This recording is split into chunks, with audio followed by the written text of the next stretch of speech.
Hey Bill, how are you? How you doing? I'm good. How are you? Doing well, thank you. Well, have you calculated how many miles away you are? I don't know the miles. I know it's 6 hours later than Detroit right now, so it's almost 8 o'clock at night here. I see. Well, you look none the worse for wear. You're just fine. Thank you. Hi Tanya, how are you? I'm well, thank you. My email, I mean, my stuff is a little spotty today. I don't know why. But I heard everything. Okay, good. Good, Okay, good. thank you. Glad that you traveled and arrived safely.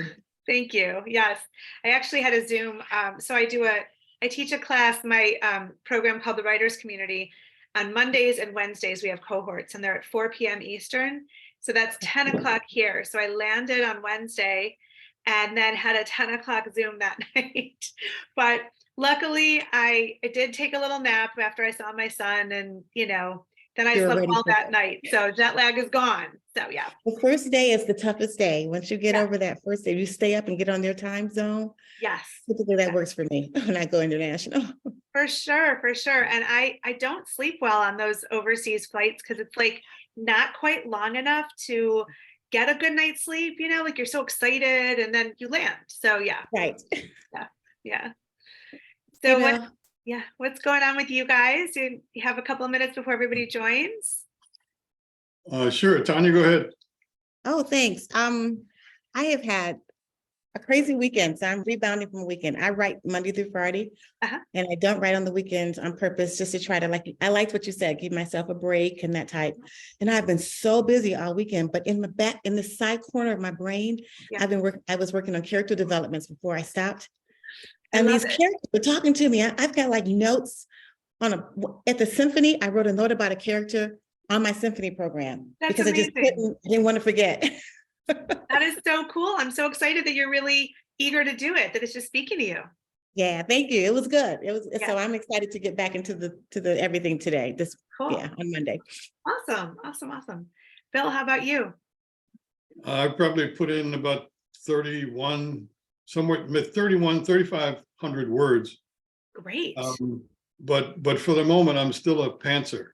And so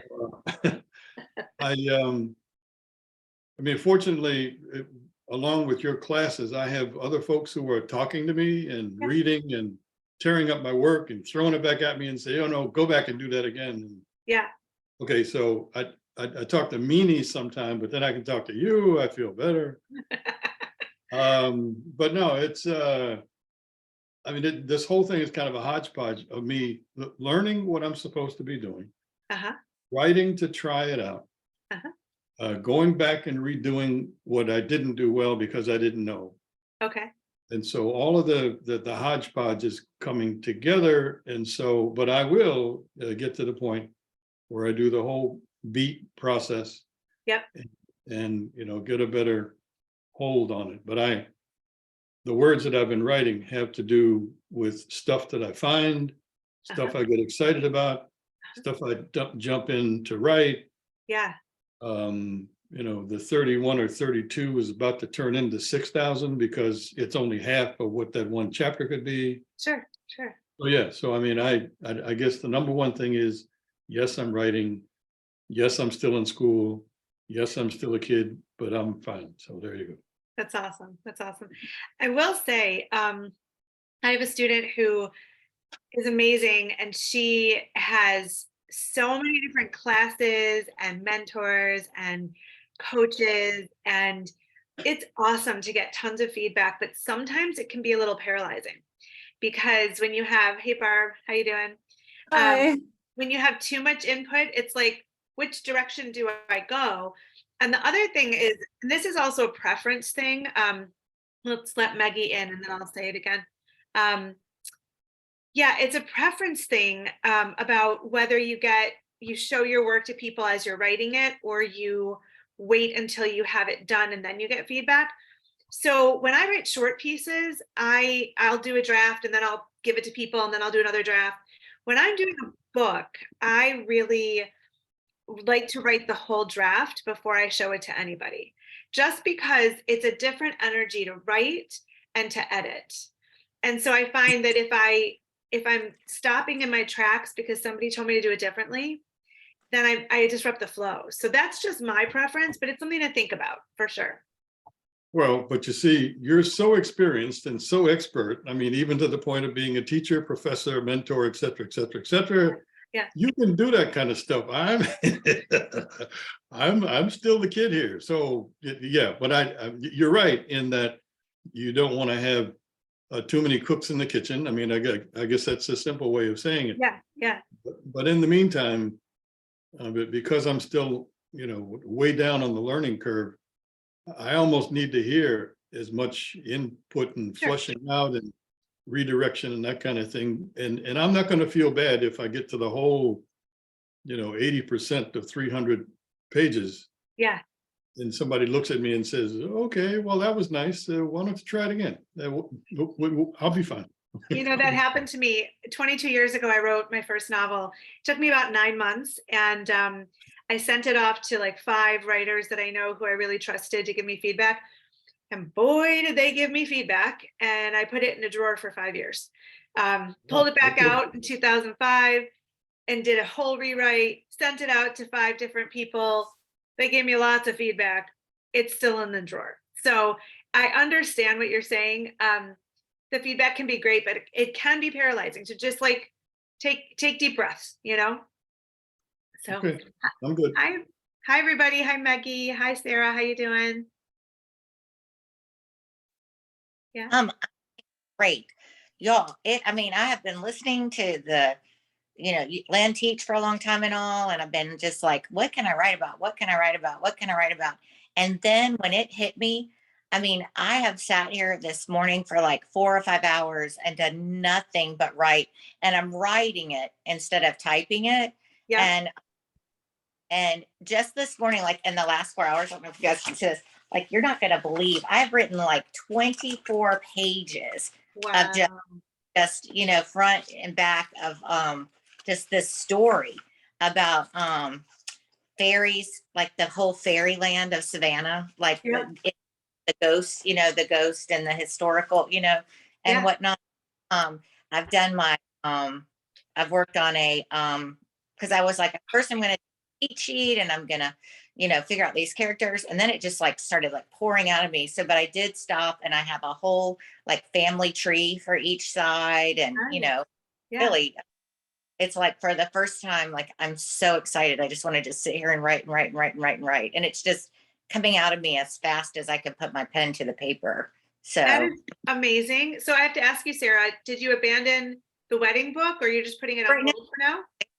Still there, but it was like, it wasn't fun. It was like work, and because I do this all the time, kind of like work. And but it was just like when this came to me last night, and like I could kind of see it and hear it and feel it. And a lot of the stories that I've written for that New York, NYC, whatever contest, like I've gone back to Savannah, which hasn't really been what I had thought that I would do. But then all of a sudden, like, wait, I know this. And like my favorite genre, is like young adult with like the paranormal and, that kind of thing. So, pulling it all together and coming up with a whole other like land and this whole other, here and now. But anyway, Awesome. That's great. Falling together. So I'm excited. So I actually think even though what's today's date, November 14th? Like I could do this every day and still have something by the end of the month, like, pretty close to being finished. So yay. Okay, let's do it. I love it. So I want to hear from those of you who just popped in, and then I want to address some of the topics in the WhatsApp chat before we get into today's material. So who would like to check in? Barb, Maggie, Monica, just on where you are, what's going on, anything? Maggie? Sure, I'll go. So I'm basically wrapping up act of my novel. And it's just kind of, it's like in my head, I'm like, okay, this is really important because I have to like set up, for the next, like for basically the rest of it. And so I'm like, okay, it's very important, but also I'm like, how do I, just like working through like how exactly I picture it going. And so it's just like, it's been a bit of a slog, and I'll get stuck on a part, and so I'll be like, okay, let me write what I know happens in just like a minute. And so I write that and I go back and I kind of backfill in. And so I'm working through it. It's been a bit of a hassle, but right now I feel like I need just a little bit more research to get the voice of one of my characters. And so I wrote a good string this morning. I was very happy with that. And then I like paused and I was like, okay, let me go do this research. And like, then I can have their voice in my head whenever I sit down to write the next section. So I feel good about it, but it's been have to keep myself motivated. So do you want to talk at all about the whole imposter syndrome thing? I mean, that's like I joke with my husband about, I see memes all the time about creative people where it's like the creative process of like moment 1, oh my gosh, I have this brilliant idea. Moment 2, like gonna do it. This is great. Moment 3, I'm insane. Why did I ever choose to do this? Moment 4, like depths of despair. Moment 5, I'm so excited. There's this great thing. It's just like Yeah. And so like it comes and I try to acknowledge that it's there and be like, okay, I know this is how I'm feeling right now. I will not feel this way tomorrow. Keep pushing. And so that's kind of what I've been doing. Yeah, no, I'm so glad you brought it up because you are not alone in this. Imposter syndrome is huge in most careers, but especially for creative people. There's no question because it's so subjective. Like if you're an accountant, you just do the math and it works or it doesn't, right? It's like simple formulas, simple numbers. It's not like that when you have something creative. And it is so subjective. And toward the end of this class, we will talk about different ways to publish, whether it's traditional publishing or self-publishing or small presses or whatever. But one of the things that I will emphasize again and again is that it's all subjective. And so somebody accepting you, whether it's an agent or a publisher or whatever, doesn't mean your writing is good, and not accepting you doesn't mean it's bad. It means it may not be a fit for that person at that time. And those of you who've had classes with me before, you've heard me say this, but go onto Amazon or somewhere and look for one of your absolute favorite authors and read the negative reviews because they're there. And the thing is, when you do that and you're like, oh, okay, I can see what they're saying, but I still love that book or whatever. It just shows that someone you can absolutely love and think is fantastic, somebody else can't stand. So who are you to do this story? Well, you have the passion for it. You have the idea for it. Who else would, right? And as much as we're in a digital era and social media is crazy, book sales are constantly on the rise. And actually, TikTok has boosted book sales like you wouldn't believe. Book Talk is a thing. And it's been one of the single best things for publishing in the past few years. So like, even with all this, instant gratification, nobody wants to read, blah, blah, blah, people are buying books over and over and over again. And so we have to remember that you guys, are you the best writer in the world? You may not be, but you probably aren't the worst. And what makes the best writer in the world, right? My favorite writer, you might hate, and vice versa. And so that is proof right there that each of us needs to put out the story that we can create, because that's going to be the best story for someone, because we all have such varying tastes. And so why wouldn't you write this book? Absolutely. Right? Can I say something? Yeah. So I think too, you're a little bit younger, but there's some of us on there here too, like in our 50s and whatnot. And, I can remember my mom, because I've always been a person, and I've done so much in my life that's succeeded, and I've done a lot that's failed. But when it comes to writing, that has always been my thing. Who do I think I am that I can do this? And my mom would be like, why not you? I mean, someone does, not you. And I'll never forget, like, I truly, it sounds crazy, but like anyone here who knows Pete Davidson on Saturday Night Live, like he'll look at you and go, if I can be on Saturday Night Live, anyone can do anything. I mean, why not him? Why not write a book? Why not me to do this? I can do it, and that I'm doing these Audible books, y'all, some of these people are like writing and selling books, and we are all much farther along than these people that are buying and selling books. And so if anything, that's for me too. Like, if these people can do it, I can do this too. 100%.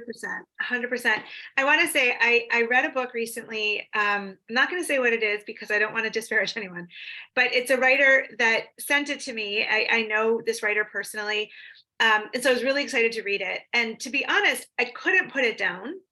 There were a ton of cliched things that I would never encourage any of my students or myself to do. And there were like some words in there that I'm like, are you freaking kidding me? But I couldn't put the book down. So what does that say? You know, like, I don't think it was literary or award winning, but it was a really good story. And so it made me think about this book from a very different perspective. You know, the writer sent it out as a gift, but really wanted me to write a review when I was done reading it. And so I did. And so, and they said, you know, good, bad, otherwise, whatever. And so I did say there were some cliched things, but I really couldn't put the story down. And I think that's a testament. You know, sometimes we want a book like that. Sometimes we want a really deep philosophical, you know, story. But I want to get a little bit almost kind of spiritual about this, and then we'll move on.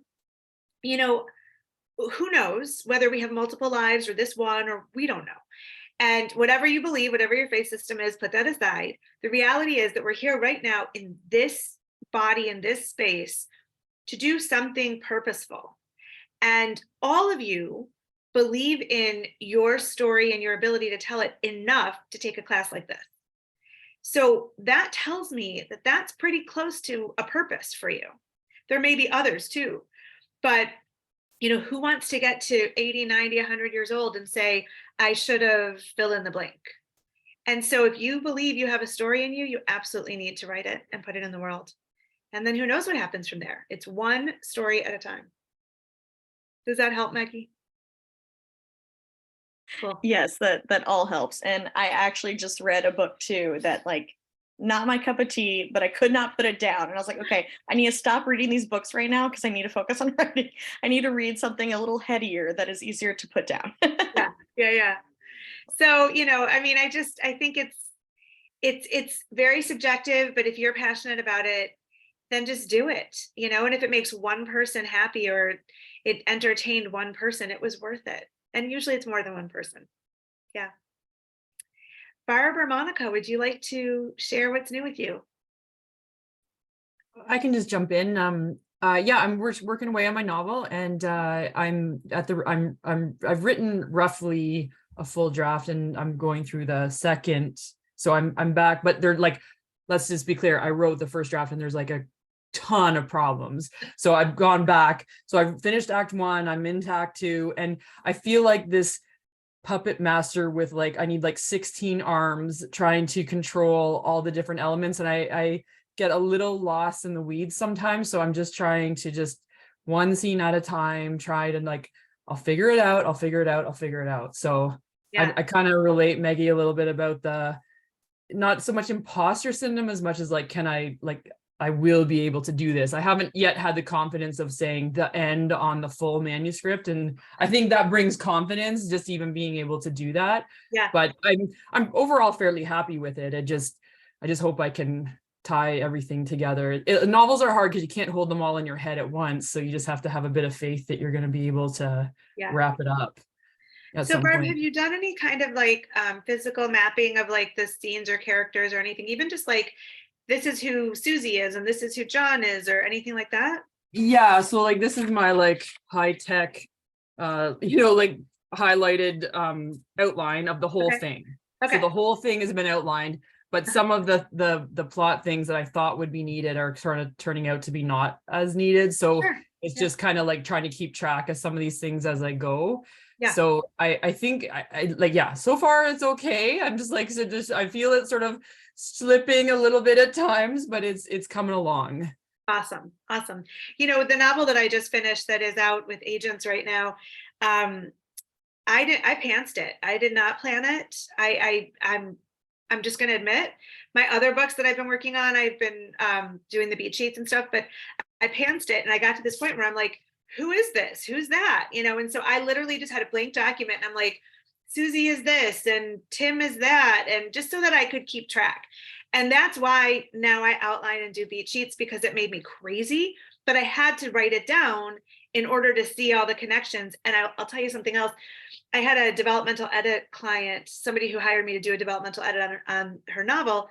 And same thing, like there were some names that were different. And I'm like, I think this is that character, but maybe in a different draft, you called them something else.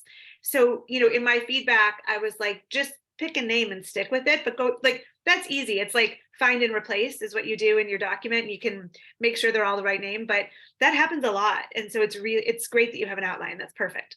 I like your idea though of like what you just said though, that this person is this, you know, Yeah. like represents this or whatever. Yeah, I think Yeah. I will do that and stick it up on my computer somewhere. I literally had 2 documents open side by side. So I'm writing in this one and then I have the outline there so that I knew who everybody was, just to be clear, like, oh, okay, now I know the connections, because I was losing track. Yeah, I do that in Scrivener with the split screen. You Yeah. can have like the separate document. I love Scrivener. It's Yeah. been a deal changer for me too. Awesome. Cool. Thanks, Barb. Yeah, thanks. Hey, Monica, do you want to weigh in? Hi, everybody. Oh. Well, I will be honest, I had a little trip this week for a friend's birthday to New Orleans. And so I Okay. didn't do a lot of writing, but I did put together my writing desk in my writing space, which literally took me all weekend. Should not be allowed to put things together. And so in this space, I've got like a whiteboard next to me too. And my frustration of the week is the other day I wrote for several hours a new ending that I really, really, really liked. And I can't find it. Like, I don't know what happened. I don't know if I saved it in another spot.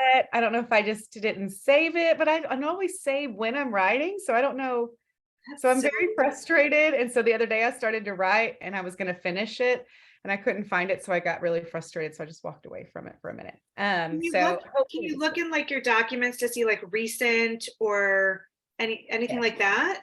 Yeah, I'm going to keep searching to see if I maybe saved it in a different spot for some reason. That's all I can think of, but it's okay. I still have it in my head. I just don't really want to start all the way back over on it. So that was frustrating. I don't know what happened. It's very weird.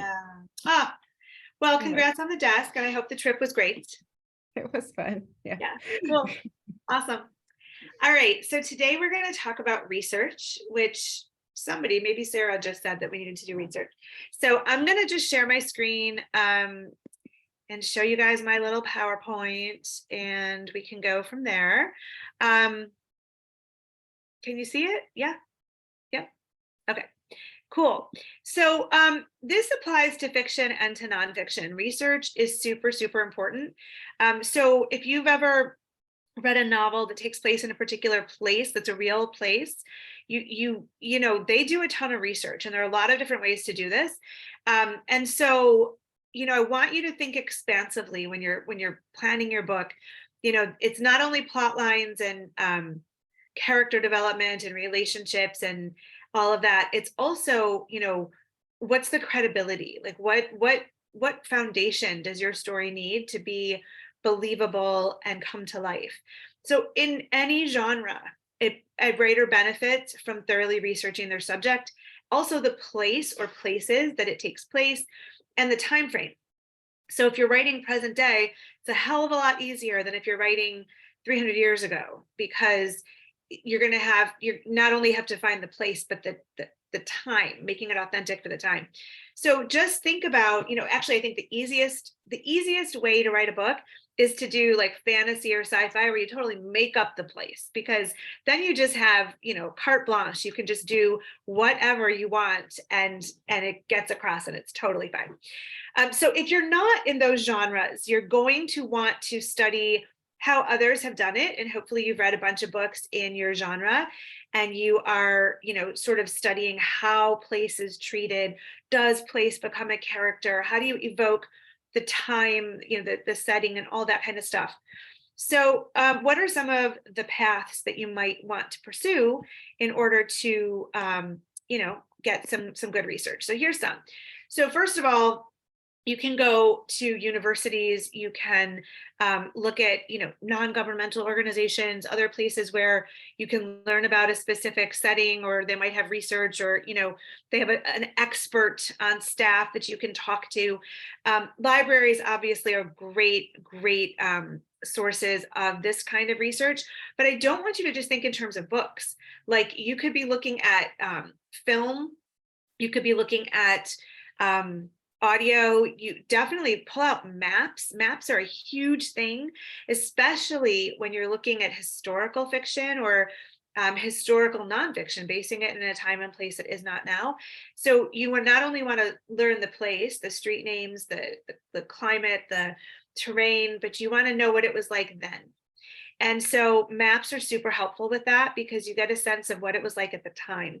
There's also, it's really interesting, there's this woman, Jennifer Morag Henderson. She's a Scottish writer that I met when I was in Scotland. She writes biographies, and she wrote one about this woman, Jean Gordon, who was in the court of Mary, Queen of Scots. So we're talking hundreds of years ago. And she looked at the places, like the castles where this woman lived, but also lists. So apparently when the British took over and like sort of looted the castles, they were meticulous record keepers, and they just made lists of all the different items that were there. And she went to those castles, she looked at the lists, and she looked at some of the items too, which really, really helped her to get like a three-dimensional sense of the place and time and the life of the person. If you're thinking about like a specific field, like let's say you have a character that's a lawyer and you're not a lawyer. Well, maybe you need to go to the American Bar Association or the Bar Association in your state and talk with somebody there. You know, professional organizations in the field that you're writing about really can bring that field to life. And so, you know, think about that as well. That can help with terrain also. So like places that are taking care of the environment or that are protecting certain, you know, pieces of land, they may be great resources as well. So just think broadly and expansively about who or where you can find information that helps to round out your story and give you some depth. Likewise, don't hesitate to interview people. So whether it's an expert or a historian or a specialist in a field, you know, especially if they're professors, you can give them a call or send them an email and say, I'm writing this novel about whatever, and it would really help for me to chat with you because I know you've written books about it. Of course, get their books, read the books or whatever, but then see if you can talk with them too, because maybe they can give you some really important insights. I think I told you guys, did I tell you guys about the writer friend who was writing a book about Orthodox Jews? Did I tell you this? Yes, no, maybe, not sure. Yes, you did. I did. You talked about character development with that person. Yeah, so that was also sensitivity, but it was character development. And it was the 1970s, and it was there were some Orthodox Jewish characters, and she really didn't have, she had some things that were missing. So I was really glad she talked to me about it, and she was doing it for the purposes of sensitivity to portray the characters in a generous way and an authentic way. But the timing was really important too. And I was saying, well, that's not like it was an Orthodox girl who was meeting a guy who wasn't Jewish. And I'm like, well, where would they have met? And it was in a specific city. And I'm like, when would their paths have crossed? Let's talk about this logistically, because it was helpful for her to talk with someone who'd been in the community who could say that's unlikely. So let's be expansive in how we're thinking about these characters and put them in scenarios that could happen, that are real, because you're going to get negative feedback from readers saying that's not believable, that's not plausible. And so you want to do your research. The last source, I guess, resource that I would mention here is archives. So if you've never been to archives before, my husband is an archivist, so I'm a big fan of archives, but all universities have them. Actually, all kinds of organizations have them, like the Rock and Roll Hall of Fame in Cleveland, Ohio has an archive. The Grateful Dead has its own archive. So like all these different institutions, organizations, topics have archives, which mean they have materials that go way back. And the role of an archivist is to help you find the piece of paper you're looking for. So if you want to talk about like a strike that happened in 1962, you could talk to that archivist and they will give you everything you need to know. So just know that these experts are at your disposal. So at the same time, you can start with an online search, which is super easy. So especially if you're writing about like modern day Detroit and you need to know about street names, just start Googling and looking at the maps, right? But when you Google, you want to really have a fine eye. And I know that you guys already know this, I'm preaching to the choir, but you want to really be mindful of the credibility of the sources that you rely on. So you want to find a resource that has like a brick and mortar building, an organization behind it, or a degree in something that is like, I studied this, that's why I can spout off about it. It's not some guy in his mother's basement who just put up a blog. So you want to make sure that they're really good sources. One way to find some credible sources is not to rely on the Wikipedia page, but to look at the sources cited at the bottom of the Wikipedia page. Those could be sources for you. So maybe you look at Wikipedia just for some initial information, then you scroll all the way down, and you click on those hyperlinks to go to the actual source. And that's the difference between primary and secondary sources. So primary is like right at the source, and secondary is like, I talked to so-and-so and he said, so you're trusting me, why not just go to so-and-so, right? Just go directly to the horse's mouth. Also think about surveys, like research that's already out there, or statistics. Those can really help to add some depth to your story as well. And think about what's already published about whatever it is that you're writing about. So did somebody, you're setting your novel in Boston. Has somebody written about Boston at that time? Read what they wrote and then look at their sources. So just know that you can start online. You can get a lot of information with a quick, swipe of the keyboard, but make sure you're finding credible sources that you can rely on so you don't look like the fool, right? Any questions so far about any of this? No? Okay, hold on a second. Okay, so the thing with research is that you could be overloaded with information. And so it's really important to keep it organized and in some kind of logical way that you're going to be able to find the material that you need. So there are a couple of things that I like to advise when you're doing research for a book. One is to set finite parameters that I'm going to research for this many hours or this many days, and that's it. And I'm cutting myself off. Because especially online research, but even if you go to an archive, it's a rabbit hole and you could spend years just spinning in circles, and you don't want to do that. You want to get your book done. I mean, this class is about doing a book in 8 weeks.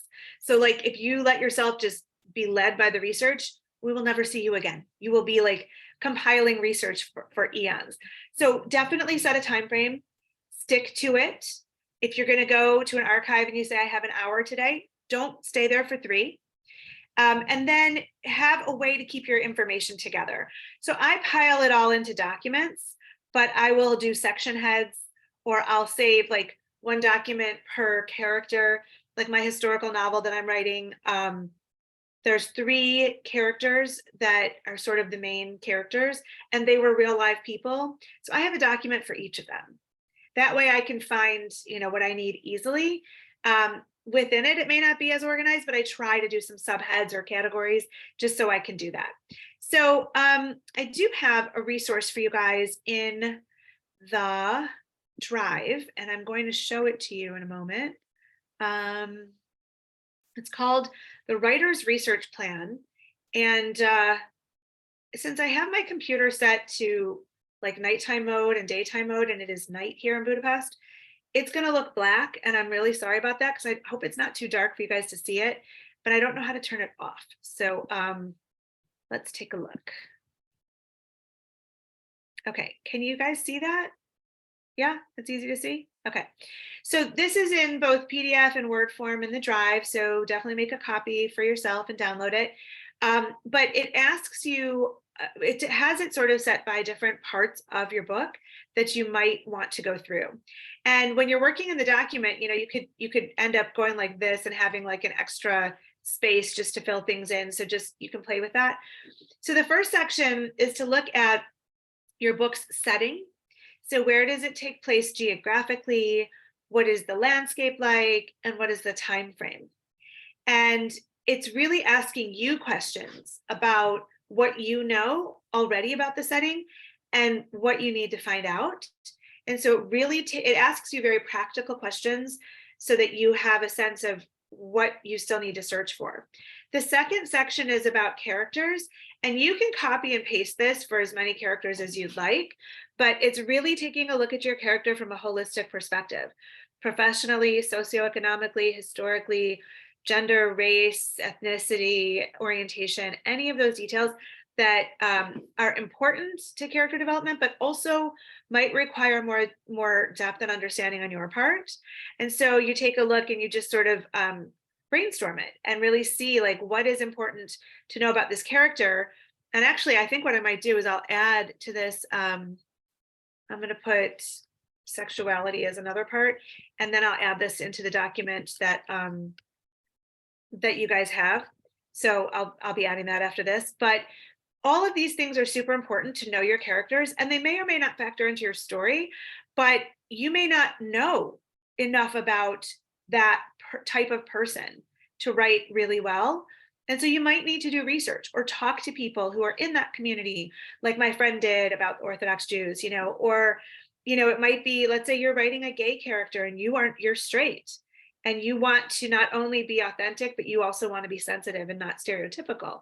So how can you learn that, you know, or different, you know, different things. Like it's really, really important if you're writing race, religion, or sexuality, that you understand all of the parameters of doing that. So if it's not who you are as a person, then you have to learn and you have to make sure that you're writing it appropriately.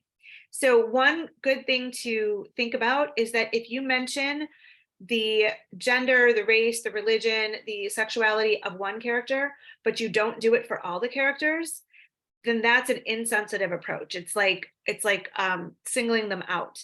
That's not appropriate.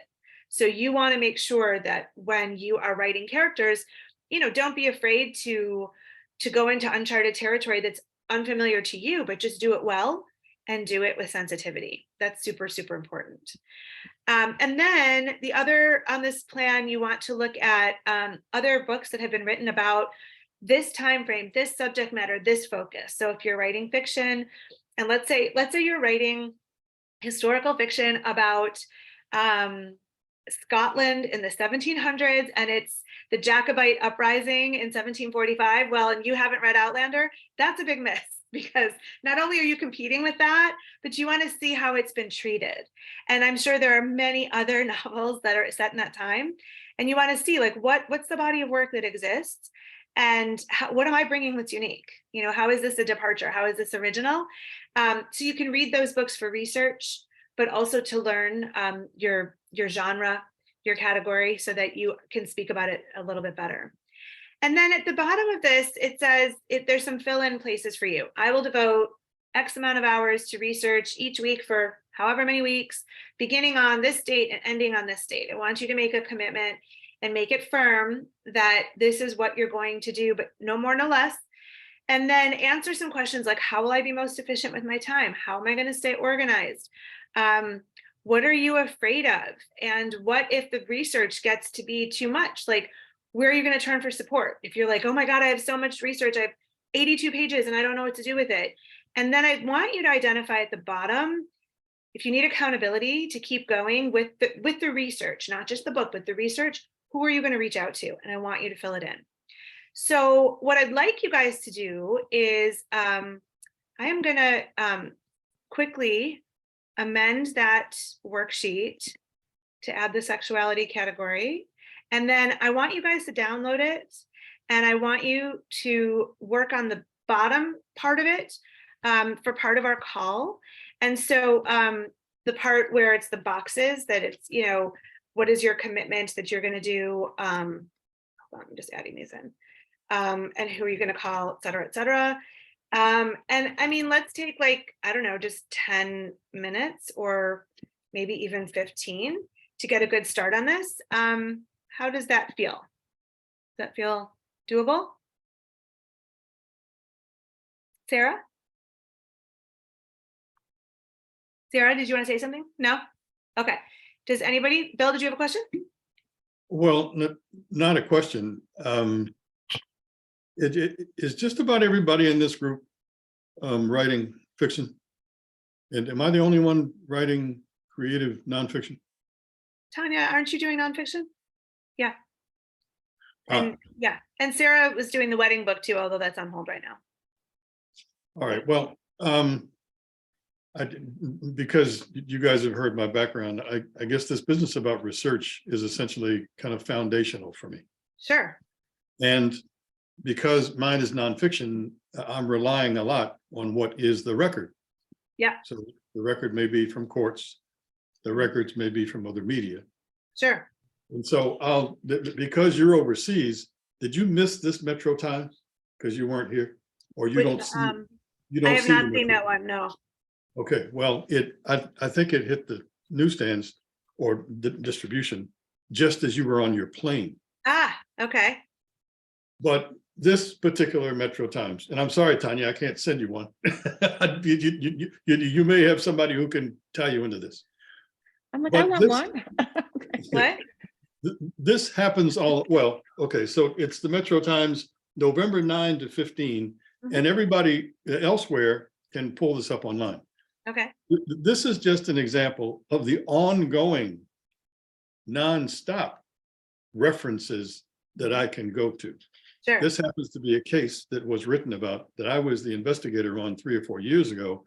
And now it's coming to a head somewhat in the media because of the new push for conviction integrity units to look into actual innocence claims.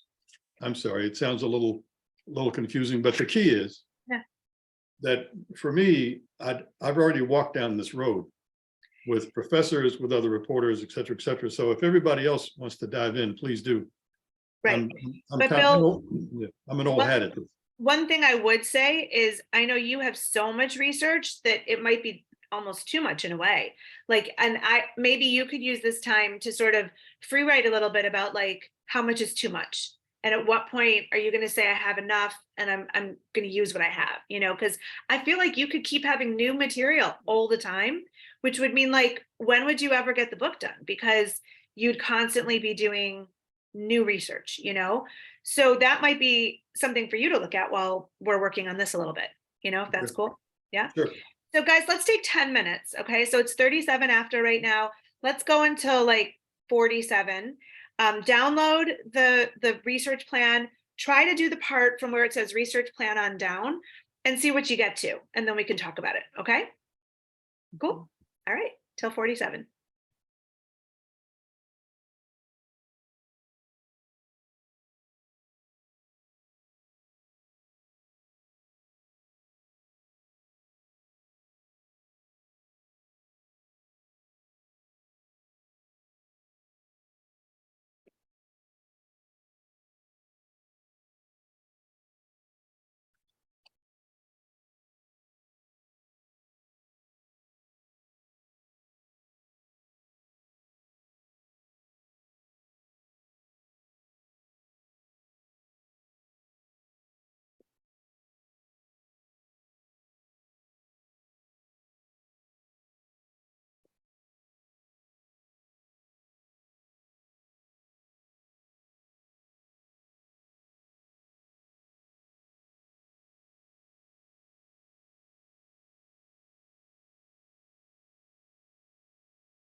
All righty. So you may not have finished, and that's cool. You can still take time after the call. Who wants to share some of what came up or thoughts you might have had about research, or is this all new to you and you hadn't thought about doing research, or any of the above?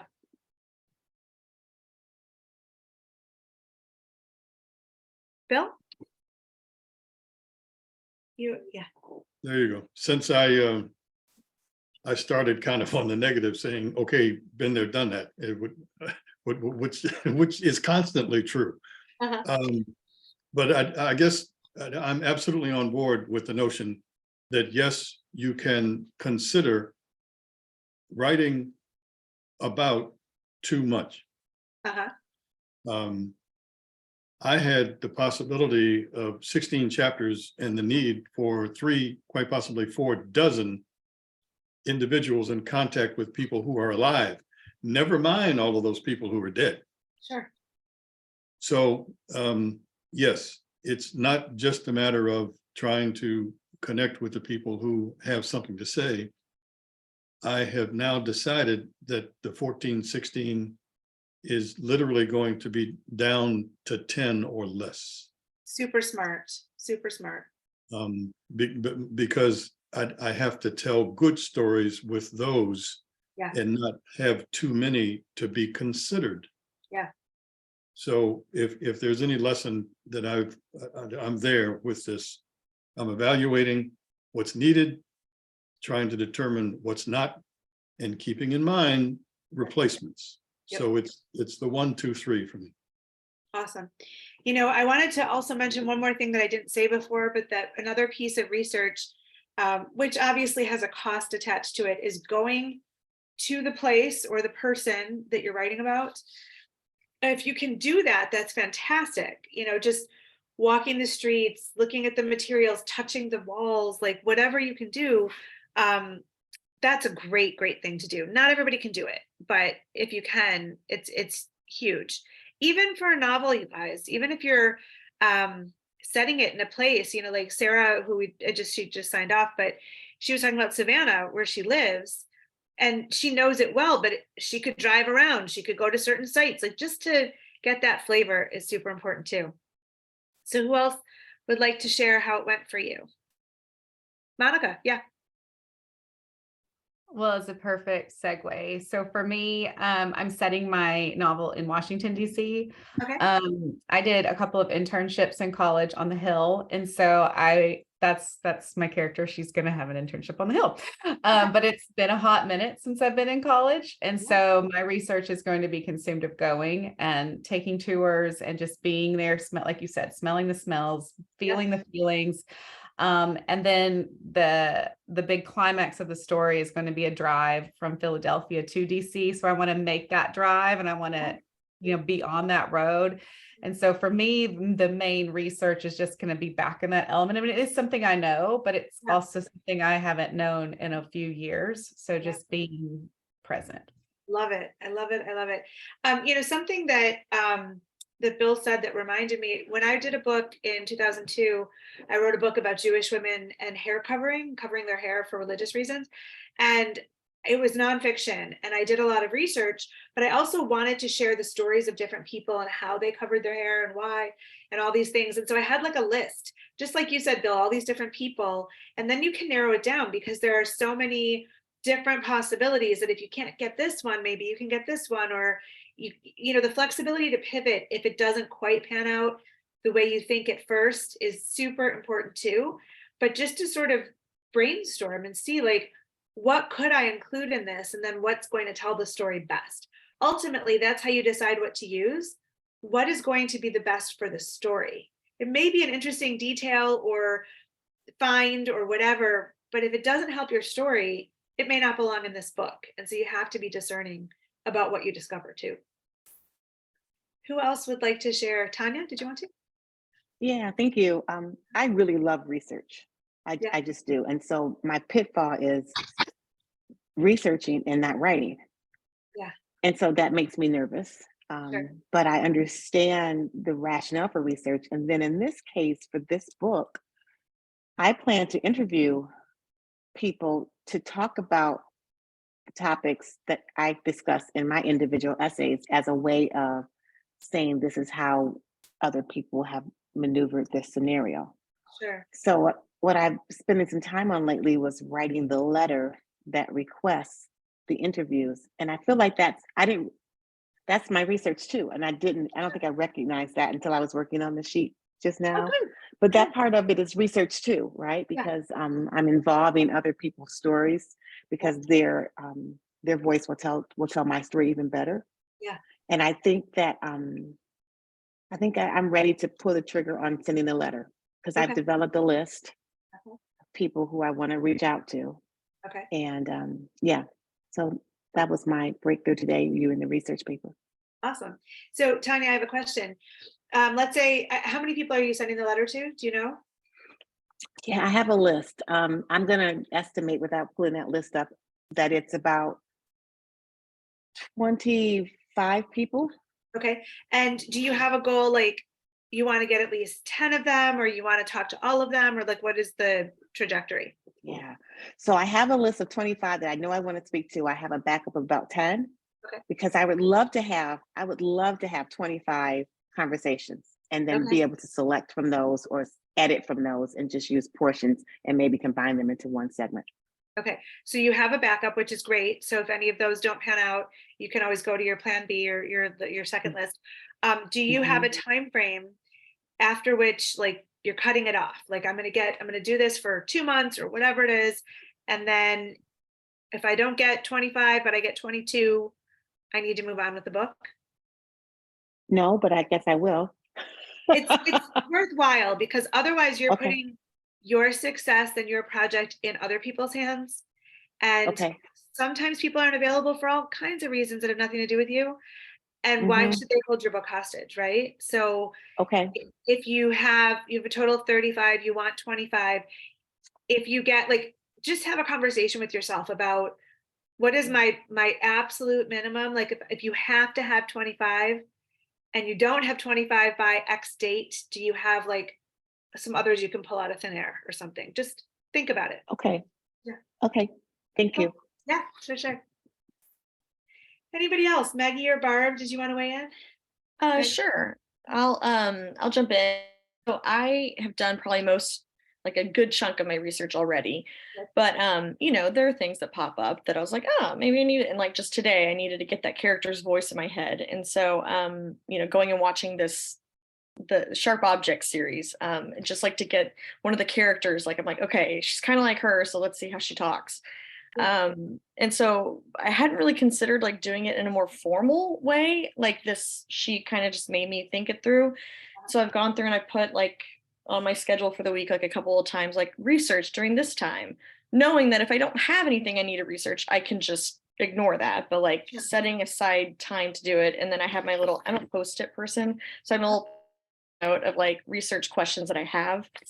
Because my thing with my background as a lawyer, the thing that always scared me the most is I don't know what I don't know. And so whenever I would start researching something, it's a very daunting task because there's like an infinite world of knowledge that you're never cover all of it. And that stresses me out a lot. So I try to keep things very narrow and like manageable. And so it's kind of like trying to make that happen. Yeah. It's interesting because sometimes I do research.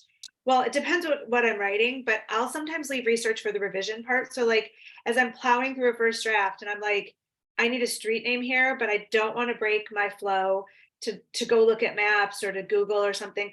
I'll put in all caps as a placeholder, street name or whatever, so that when I go back through for the revision or the edit, that's when I take the time to start Googling and researching and looking up and stuff. Sometimes research, you guys, can be as easy as like looking on social media for similar characters. Like I may have mentioned to you, my recent novel is about an Orthodox Jewish woman who likes to run. And I'm not a runner. I hate running, to be honest. And so I have a friend who grew up Orthodox. She's a runner. She's not Orthodox anymore, but she basically told me about this group of Orthodox Jewish women who run, and they're in all different cities, but they're all connected. And so she told me two of them to follow. One is I feel like she ran for the Olympics for the state of Israel. She's like this teeny little thing. She's the mother of 5 and she's super fast. So I follow her now. She's called Marathon Mother on Instagram. And then there's another one in Chicago, and my book takes place in Skokie, Illinois. And she is a mother of 9. She's like 41 years old. And she also is this incredible runner. And I'm like addicted to these people on social media now, which is ridiculous because the book's done, but it was like so helpful just to see their day to day and learn about what is possible for the characters. So sometimes research doesn't have to be a rabbit hole. Sometimes it can just be like out of the box thinking, but just to get to know some of the characteristics of your characters. Yeah. Barb, did you want to go? I'd just like to say, if I had 9 children, I'd take up running too. Definitely. Yeah. My novel, as I mentioned in the last time we met, is about family farming, and I'm up in Canada and Ontario, so it's a family that the kids are all from a family farm. So that's how I grew up. So I have a lot of knowledge, but my fear around it is things have changed, and farming is actually changing at like an exponential pace, and that's one of the themes of the story is that the family farm versus the more industrialized farming. And I'm a little out of my league when I start talking. I can talk family farms till the cows come home, but I can't do that with industrial farming the same way. So, and I think in this case, I need to go and see some of the operations. And so my biggest research is actually just talking to my dad, who's still farming, and to get his contacts and like going and visiting some of the farms. I'm hoping to do that. And then I just milk him for information. Like, don't you love the farm jokes here? I could really go on for a while. Like, are you doing this on purpose, or is this just, it's very funny. So it's a lot of, there's not a ton of research because I did like this is my background. I grew up doing this. So, but it now like it's sort of the newer stuff. So I'm like you, I kind of am writing and then flagging parts where I just have to come back and provide some more robust info. And frankly, you could go visit one industrial farm if that is going to factor into your writing, and just spend a day and take some notes just so it doesn't, it's only one, but you've had the experience. And so then you can, pepper in those details too. Yeah. Cool. Well, may I add before we stop that I think photographs are very helpful too, in terms of creating a setting or a feel for a time period. It doesn't have to be, you don't have to know who they are. That's not the point. It's just how do they sit? What does the furniture look like? All of those. So photographs help me a lot when I'm researching. For sure. Actually, that's a really great point, Tanya. The writer I mentioned who's in Scotland, Jennifer Morag Henderson, she obviously she's writing about like the 1500s. So there weren't pictures, but she did find these miniature portraits, which I don't even know how you paint something that small, but it was only for like the wealthiest, most aristocratic classes. And there was just one like wedding portrait of this woman that she wrote about, but it really helped to be able to picture her. And then looking at those lists from the castles helped to add some color, because we always think of things in black and white from history. But she said, no, there were tapestries and there were curtains, and, to add that little bit of color really, really helps too. It helps bring it to life. So you're right, pictures, portraits, the art of the times, the textiles, super, super important. All right, cool. Well, we are out of time today. We will meet next week, same time, same place. I will be back in the States. So normal time for me, but same time for you guys. And if you have any questions, I want to hear from you in the WhatsApp group. So feel free. Okay. All right. See you next week. Bye. Bye, everyone.